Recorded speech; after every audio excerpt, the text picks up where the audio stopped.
After God appeared to Moses at the burning bush, Moses and Aaron went to Pharaoh and said, "This is what the Lord says. Let my people go, so that they may worship me." Pharaoh replied, "Who is the Lord that I should obey him? I will not let Israel go." Pharaoh did not want the Israelites to stop the work they were doing as Egypt's slaves. To punish them for what Moses and Aaron had requested, Pharaoh made the Israelites work even harder. Moses said to God, "Why did you send me? You have not rescued your people at all." God replied, "Now see, I will rescue you from slavery. I will give you the land I promised to you. The Egyptians will know I am the Lord when I stretch out my hand against them and bring you out from among them." Moses and Aaron went to Pharaoh again to ask him to let Israel go. Aaron threw down a staff and it became a snake, but Pharaoh's heart was hard. He did not listen to them. So God sent 10 plagues to Egypt.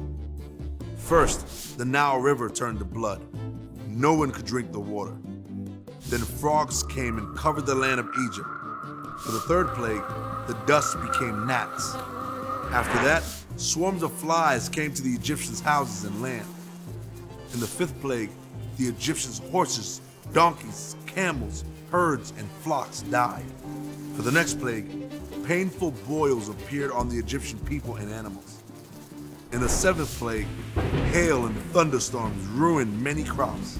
After that, locusts came and ate up all the remaining plants in Egypt.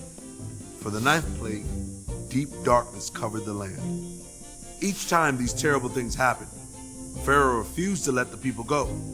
Before the 10th and final plague, God commanded his people to kill a spotless animal and to put the blood over the door of their houses.